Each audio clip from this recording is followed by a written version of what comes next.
Iniciação Estética, de Ariano Suassuna.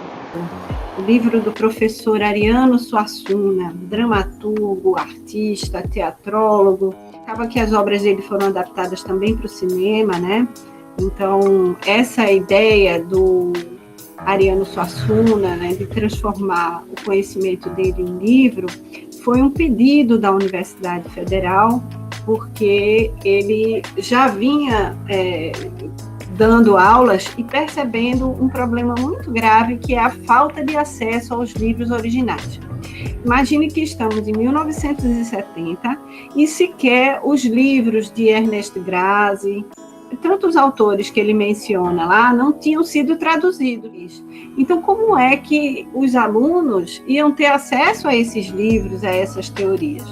Ariano tinha, graças a Deus, herdado uma grande biblioteca do pai dele, né, de Itaperoá, e o fato dele ter acesso a esses livros foi quem deu a ele a capacidade, a condição de ser esse professor, né?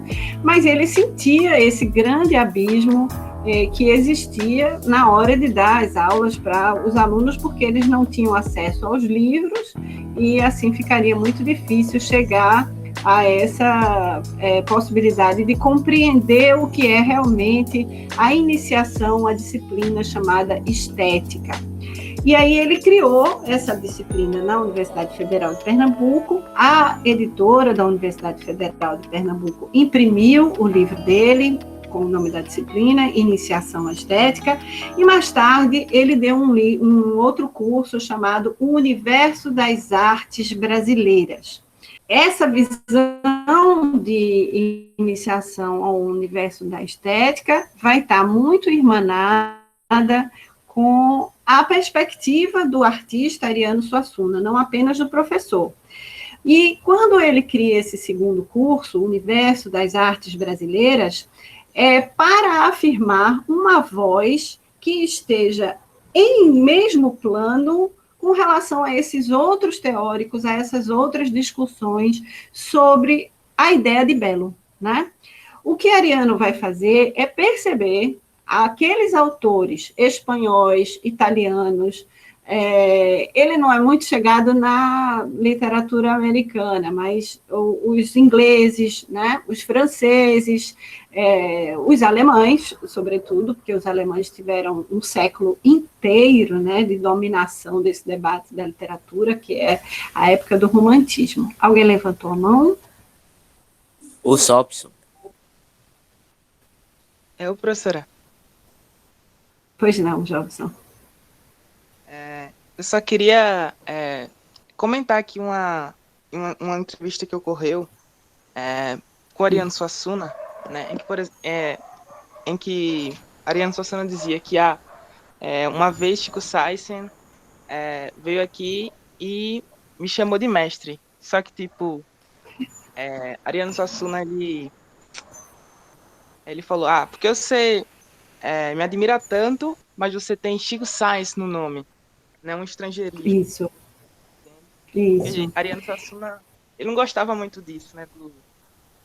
Bem lembrado, Jobson. Ele era bastante reagente a essa questão de você falar a língua do outro na inflexão do outro, e pior ainda, era o erro crasso que o Chico Francisco, né, tinha cometido, de colocar esse segundo nome de science, né, e não ciência, que seria a forma natural da língua portuguesa e desses hibridismos latinos, né, que a gente tem aqui no Brasil. O fato ele acabou reconsiderando essa fala dele com aquela morte trágica, né, do Chico, e acho que era um viés assim, bem radical de Ariano, que ele não podia abrir mão, como um rei não abre mão da força do território, né, e disputa essas guerras, né, linguísticas com muita veemência, né, mas no caso do Chico Sainz, eu acho que ele estava mostrando uma realidade mesmo, né. O fato não podemos ignorar que durante os anos 80, todo toda a década de 80, nós fomos bombardeados pela cultura americana. Alguns da minha geração chamam de década perdida. Eu chamo também. Eu chamo de década perdida. Eu tentei, na minha adolescência, fixar um ponto de fuga depois que eu tinha sido completamente abduzida pela cultura americana.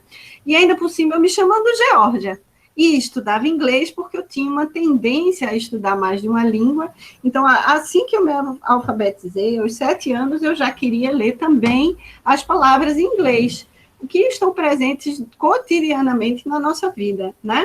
Então, eu passava por tinha um curso de inglês Pink and Blue, depois eu virei professora desse curso Pink and Blue, mas eu queria saber o que era Pink, o que era Blue, o que era Yellow, o que era Submarino Amarelo. Os Beatles eram, assim, sucesso absoluto. Eu tinha um tio mais velho, que era como se fosse meu irmão, que só ouvia os Beatles, e ele ouvia os Beatles e eu não entendia o que ele estava entendendo. Então, é claro que eu imediatamente quis compreender também a língua inglesa.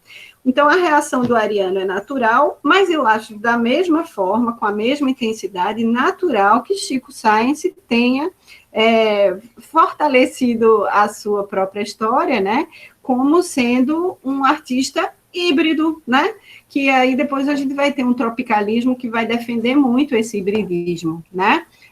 A gente vai ter um Glauber Rocha, né, que vai estar se comunicando com o cinema francês, e que vão ser artistas que vão estar aceitando essa contaminação, né?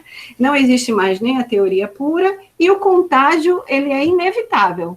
Então, a bem da verdade, o Ariano tinha lá o grão de razão dele, mas também não se pode tirar o grão de razão do Chico Science pelo fato dele fazer parte de uma geração de um país que vendeu a alma, né? O Brasil tinha uma conta nos Estados Unidos que ninguém sabe como foi que ele adquiriu, ninguém faz a menor ideia, porque a gente é que foi vilipendiado, mas que reza a lenda é em função da Segunda Guerra Mundial, e que o problema do Brasil é que não se pagava sequer essa dívida ao Fundo Monetário Internacional. E aí os Estados Unidos fizeram a gente de terreiro para vender os produtos dele, né? Não significa que a gente esteja livre disso nos anos de hoje ou nos anos seguintes à década de 80, né, quando as rádios só tocavam as músicas internacionais, dos grupos internacionais. Existia o chamado jabá, né? A gente tirou muita onda disso. A gente que é nordestino costuma ser pioneiro na mangação, né? Então a gente inovava nesse sentido, né?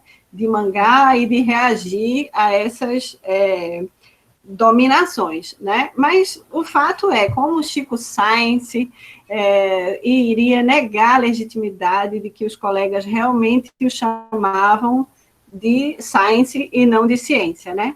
Eu acho que o Ariano, com a morte do Chico Science, ele acabou por reconsiderar, mas o fato é esse.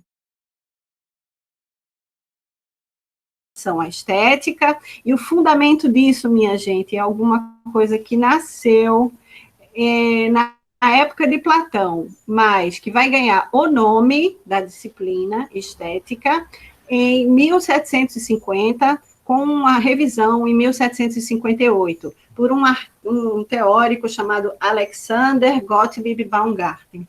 O Ariano não chega a mencionar no livro Iniciação à Estética, porque ele vai buscar influências de outros leitores.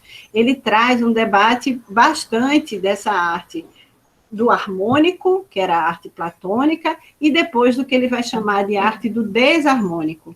Então, o Ariano vai criar uma linguagem própria para esse estudo dessa fagulha divina, dessa presença da luz, da chama, do fragmento de luz no estudo da arte, que o Alexander Baumgarten entendia como sendo algo, né, irmanado com a expressão que ele usou de estar à luz do sensível, e que o Ariano Suassuna vai estudar como harmônico, desarmônico, risível, feio, todas essas categorias da beleza, né? E que vai pensar a personagem trágica, vai pensar a personagem dramática, a personagem do quadro que seja humorístico ou realmente de uma comédia, né? Como ele vai estudando e tecendo comentários sobre isso. Então, é um livro bem vasto, eu fiz a leitura do capítulo 1 e do capítulo 2, então vocês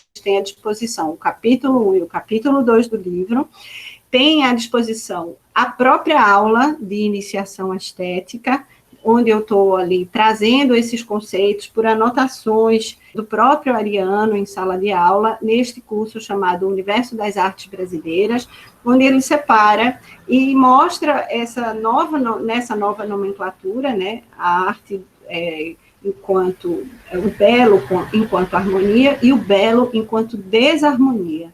E ele vai traçar considerações, incluindo, assim como fez o Mikhail Bakhtin, no estudo do Rabelais, né, o riso nessa categoria de belo, porque o riso, por muito tempo, não era considerado beleza, né? Então, as comédias, toda aquela literatura, até Shakespeare, né? Inclusive a literatura do Rabelais, as peças do Rabelais, eram como se fossem não nobres, eram consideradas alguma coisa que não deveria estar aos olhos da rainha, a não ser por aqueles usos de figuras como do Bobo da Corte, né? A Comédia dell'arte. Então, o fato o Ariano vai fazer uma auspiciosa investigação desses outros gêneros, dessas outras categorias do belo, incluindo novas obras de arte, assim como já havia feito o Mikhail Bakhtin, incluindo o Rabelais, o riso, e ele também menciona muito um teórico chamado Henri Bergson, que é um filósofo e que fala sobre essa manifestação humana chamada riso, né, desde os primórdios, e o quanto isso é de valor nobre, da bondade, assim, a máxima do valor humano, como um Édipo, né?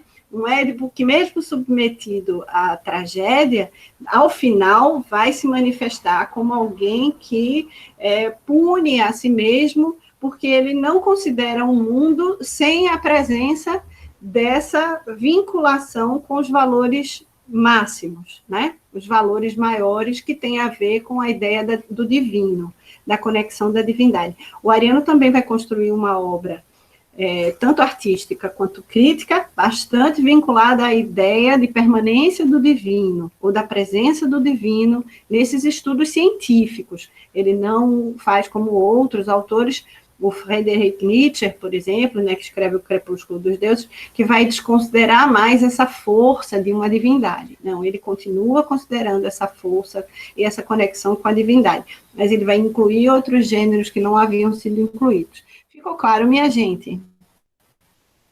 Sim. Joia. Então, tem perguntas? Eu não tenho, não. Joia, Caio. Então, assiste. Tá tudo tranquilo, Jobson? Eu gostei muito do seu comentário, acrescentou bastante. Acho que é importante, assim, os teóricos se aferram aos seus valores, e isso também é alguma coisa que eu considero, a gente tem que resistir bravamente, mas, em alguns pontos, o próprio destino, o próprio processo da vida vai revendo, né, a nossa rigidez em determinados pontos. Pensamento teórico de Ariano aí nesses vídeos. Deixem um comentário de vocês, se tiverem perguntas, eu respondo também por lá. Beijo grande.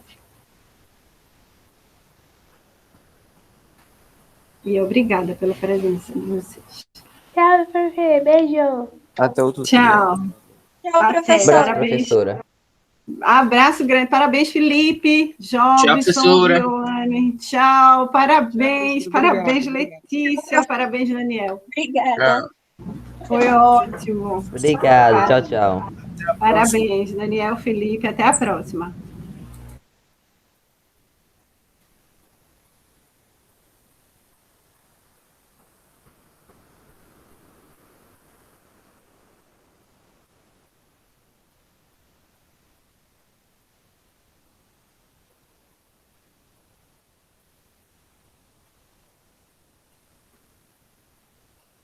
Tchau, Júlia. Obrigada, Américo. Américo, que bom ver você aqui. Estava sentindo falta. Tchau, Muito tchau. bem. Tchau, meu anjo. Até a próxima. Obrigada pelas Tchau, suas artes. Tchau, Américo. Bom lhe ver por aqui. Que bom.